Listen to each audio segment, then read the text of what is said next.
C'est noté ça? Ah, super.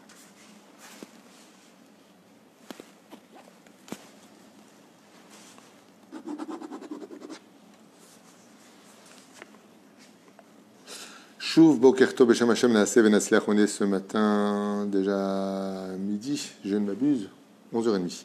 Tov, mercredi 10 et le Yutret du mois de Sivan. Donc on est le mercredi 10 du mois de juin. Voilà, Shiur acheté et donc dédié pour Barzenou Valérie pour la Refoua Shlema de Tinok, Ben Sarah Jacqueline Myriam, Anna Elna et Refanalo, Anna Elna Refanalo, Tinok et donc Tinoket est marqué, bon si c'est une fille c'est pareil. Mais en tout cas, si c'est un jeune garçon, quelque chose lui donne une grande refoua shlema mitorch ar bnei Israël, lechaim tovim ou shalom kol hakavod giveret zenu d'avoir acheté ce shiur pour sa refoua shlema. On est dans Masechet Avot, Mishnah Vav, c'est-à-dire 15 du troisième chapitre de Masechet Avot, sans plus tarder, puisqu'on a encore un shiur à faire derrière, sur une petite Mishnah qui vaut de l'or, et qui pourrait prendre beaucoup de temps si on s'attardait à l'expliquer en long et en large, parce qu'elle est d'une très grande profondeur. Et la Mishnah nous dit comme cela, donc, qui est la kartom natadelchim torati altazovu, c'est ce qu'on avait vu dans le dernier cours qu'on avait fait à propos de celui qui parle, j'ai nommé Rabbi Akiva. Et ce grand et vénéré tzaddik, Tana, nous dit Akol tsafouy. Mazotmeret Akol tsafouy. Keati nous dit Akol galou veyadwa merosh. Alors d'abord, avant tout, j'aimerais aussi en même temps, je souhaite une grande refoua shlema pour ma maman, que Dieu lui donne une mamash une achlama meira, Sarat Alev Atefret Myriam, qu'on n'oublie jamais dans nos prières, Bezrat Hashem, et tous les autres. La liste est très longue, donc on commence le shiur. Miprinatenu. Galouy, Akol galou veyadwa merosh ifne Hashem. Dieu sait tout à l'avance. Akol tsafouy. Tout est déjà prévu par Hashem. Dieu, il sait si tu vas faire tes chouvas, si tu vas pas faire tes chouvas, si tu vas être un voleur, si tu vas pas être un voleur, les choix de ta vie, qui va être ta femme, qui va pas être ta femme, les chances qu'il va te donner, que tu vas laisser passer, toutes sortes de choses, tout est prévu. Alors on pourrait dire d'une certaine façon que c'est du mektoub. Réponse, non, absolument pas. Il n'y a pas de mektoub dans le judaïsme. À quoi ça ressemble? Imaginez que je sois capable de créer, imaginez comme ça, hein, d'accord? Je vais créer 10 couloirs, et dans les 10 couloirs, je vais mettre des cadres de Picasso, de Rembrandt, et ainsi de suite. Dans l'autre couloir, je vais mettre des pièges. Dans le troisième couloir, je vais mettre des photos d'animaux avec un sol rouge, et ainsi de suite. Et dans chaque couloir, je vais mettre toutes sortes de choses, mais je sais à l'avance ce que j'ai mis. Et j'apporte une personne, et je le mets face à l'entrée de ces 10 couloirs. Alors, quand on dit que le libre arbitre existe, et que de l'autre côté, Dieu sait tout à l'avance, alors, comment ça se rencontre? Réponse très simple. Les 10 couloirs sont présents et Dieu sait exactement ce qu'il y a dedans. Il sait que si tu prends le premier à gauche, tu vas tomber sur des superbes photos comme ça, de peinture, de Rembrandt, de qui tu veux. Le deuxième, il sait exactement ce qu'il a mis. Le troisième, il sait ce qu'il a mis. Mais il ne te dira jamais lequel prendre. Le libre arbitre, c'est le choix de rentrer dans une situation. Cette situation t'attend, mais on ne t'a jamais dit d'y aller. Quand on te dit, par exemple, ne va pas en boîte, ne fréquente pas telle personne, ne te lie pas avec cette affaire parce qu'elle n'est pas droite al pied halakha. Quand on te dit, fais attention, respecte les non-juifs, mais la fréquentation doit avoir ses limites. On ne mange pas du bichoul goy, ne t'assimile pas, ne te marie pas, ne te touche pas. Si un juif ne peut pas toucher un autre juif avant le mariage, à plus forte raison, un juif ne peut pas toucher une non-juive ou une non-juive ne peut pas, ou une juive ne peut pas toucher un non-juif. Fais attention. Ça ne veut pas dire qu'on ne s'aime pas. Ça veut dire que malgré tout, il y a des règles qu'il faut respecter, sinon c'est l'accident des âmes. Et malheureusement, tout tombe à l'eau. Résultat des courses. Dieu est à tout prévu.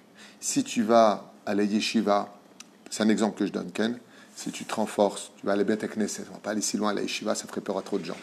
Mais surtout dans notre génération, avec tous les médias anti-Torah, c'est évident que ça ferait trop peur. Reprenons.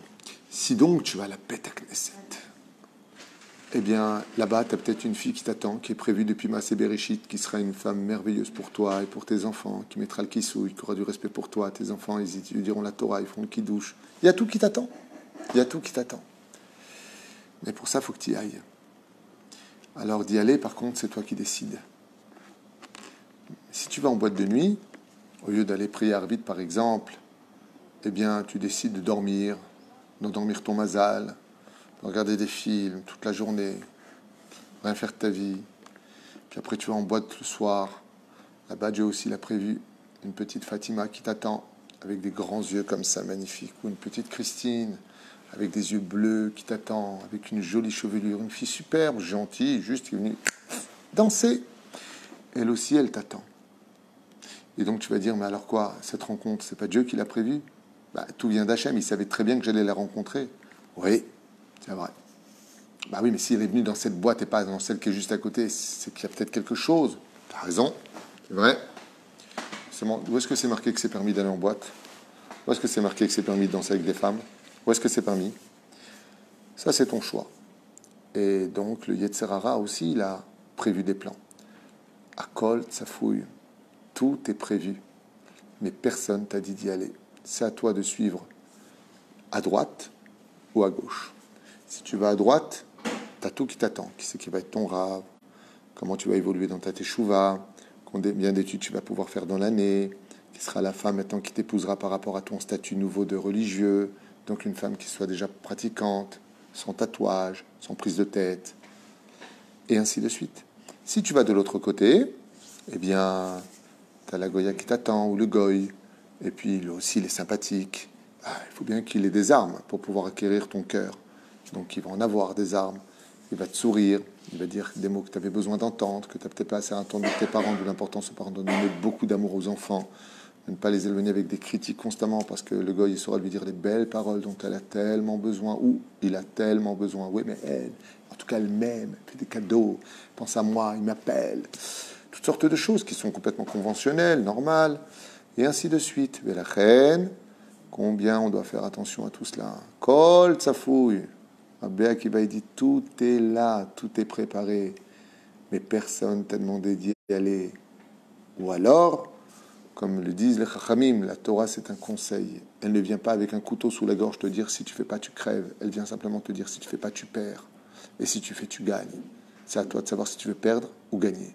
Gagner ou perdre. Tout est entre tes mains dans ce domaine. À toi de voir comment tu veux diriger ta vie. Bon nitkadem. Vareshut netuna. Vafalpi ken areshut bide adam. Lifror batov ubera. Et donc, c'est uniquement dans tes mains de choisir si tu veux faire le bien aux yeux d'Hachem ou le mal aux yeux d'Hachem. Qu'est-ce que ça veut dire faire le mal? Klomar sheesh le adam prira chofshit. Car l'homme a en lui un libre arbitre. Ven yidiat aboré. Shedea akol merosh. Et donc, le Créateur qui sait tout laisse une chose duquel Kivyachol il fait semblant de ne pas savoir. Il le laisse face à ses décisions, face à ses pulsions, face à son éducation. C'est à éduquer ton enfant à avoir de la crainte du ciel, à avoir de la honte, d'avoir honte. D'ailleurs, j'aimerais bien faire un cours sur la honte, c'est très important. Alors, il va être poussé par des valeurs juives, des traditions juives. Mais si tu as éduqué à ton enfant, puis qu'il est là, il doit donner des portables non cachers dans les mains, regarder des choses interdites, à voir ce qu'il veut quand il veut, sans les valeurs de ce monde, comme nous avons été éduqués à notre époque, à nous, tu veux quelque chose, il faut le mériter. Aujourd'hui, on donne tout gratuit, et seulement après, on vérifie s'il le méritait ou pas, et après, on lui dit, je comprends pas, je te donne tout et tu fais rien, mais qui t'a dit de donner? Résultat des courses, Afalpi chez Mina Nimna, les filles Ashgachato, Asagato, Yidiato, Aval Yidiat Abore, Eno, Ke Yidiatenu. Et donc, même si nous, on a nos pensées, notre façon de voir les choses, le Créateur du monde, lui, a sa façon à lui de voir les choses pour lesquelles lui, il a créé le monde. Et le patron, c'est pas toi, c'est lui. Et comme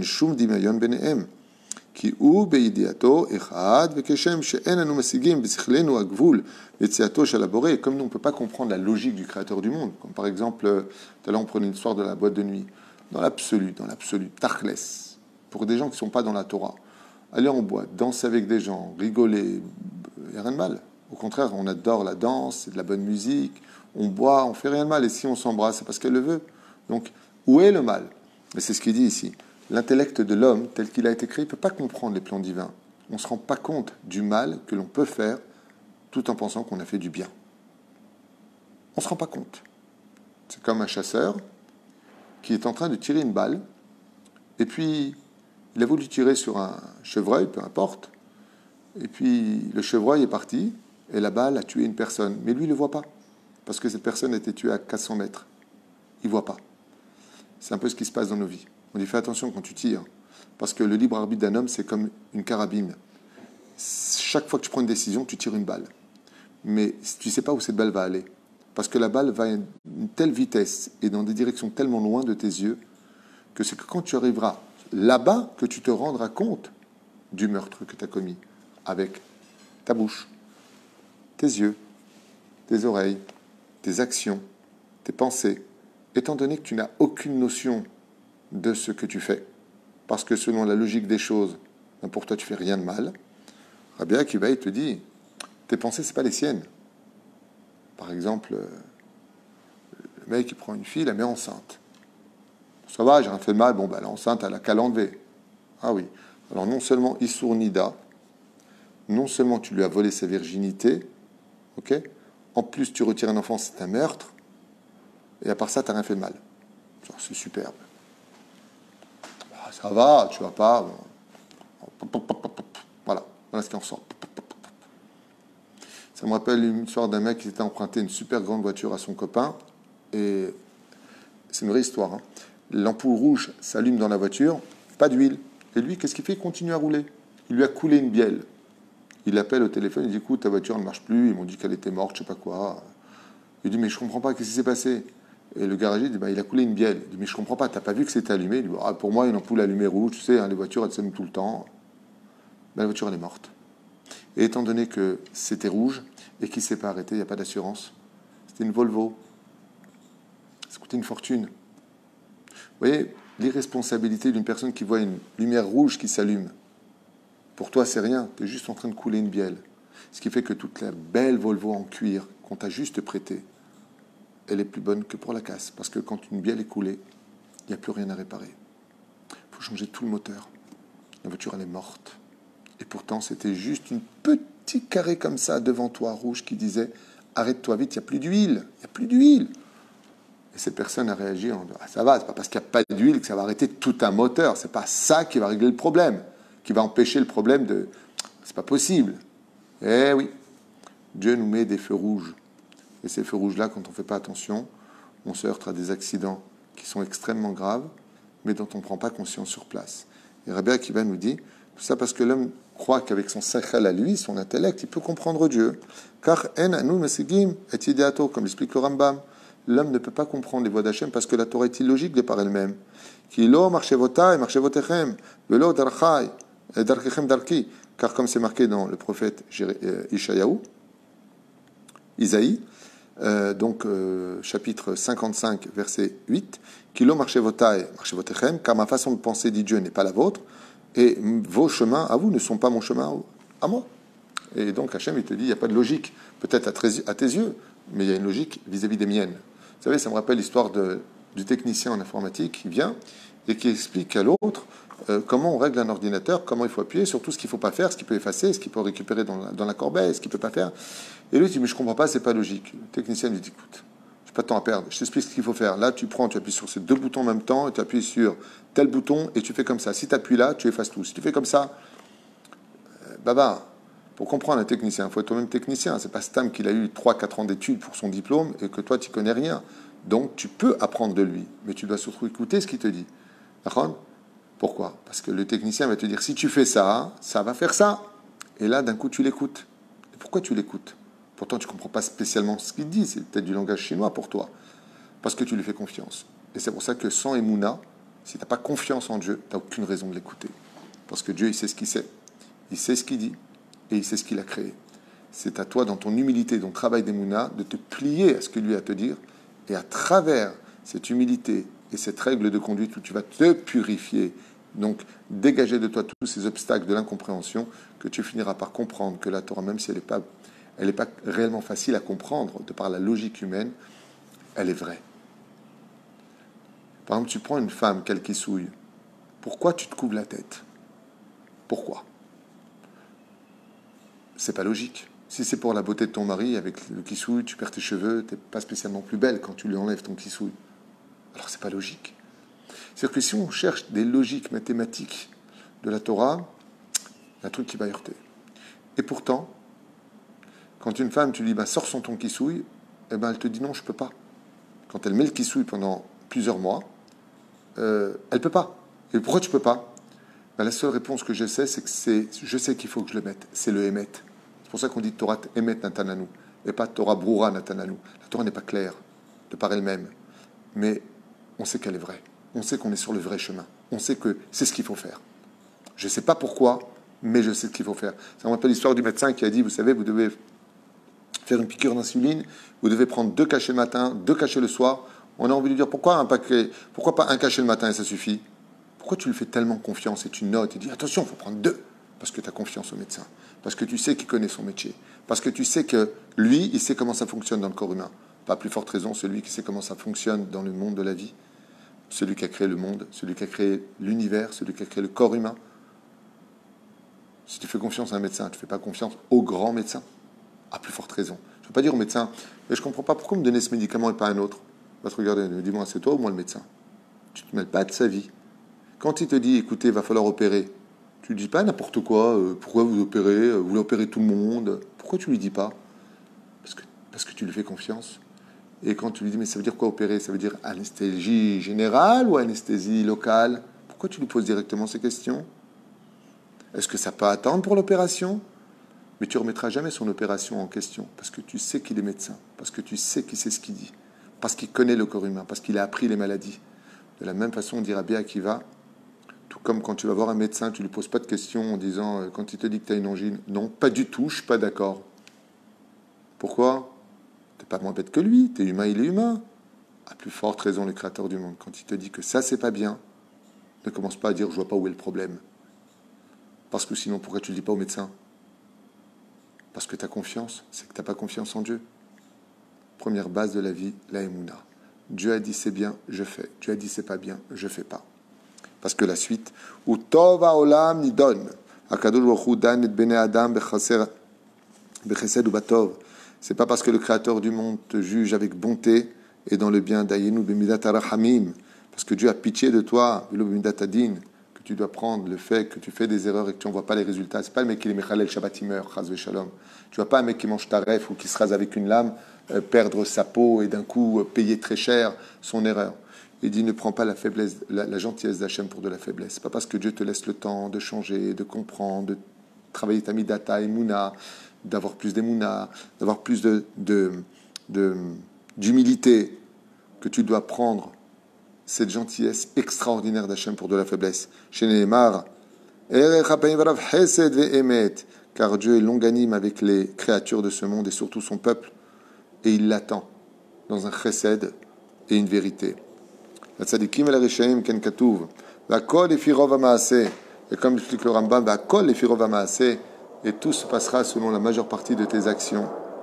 Rambam va'er efi rov mispar ha'maasim, et plus tu auras de bonnes actions à ton insu, l'efi godel ha'maaseh, ve'im adam etmid be'maaseh atovim, et donc plus une personne perpétuera de bonnes actions dans ce monde et écoutera les chemins de la Torah, de la Teshuvah, la Sotam, Arbe Pe'amim, mais il reviendra faire par exemple tous les jours plus de tzedaka, plus de travail des midot, mitrazkot, belibo, benafsho, amalot, atovot, eh bien, Kadosh Baruch Hu va renforcer cet homme-là et retirer les clipotes. Ce qui fait que plus on fait de bonnes actions, plus on fait les choses au nom d'Hachem, et plus à Dieu nous enlève ce qui nous aveugle, l'orgueil qui est en nous, la bêtise qui est en nous de croire que nous, on sait mieux que Dieu, qu'on sait. Dieu, c'est pas ce qu'il raconte. Nous, on sait comment aimer, nous, on sait comment donner, nous, on sait, on n'a pas besoin de lui, chas de shalom.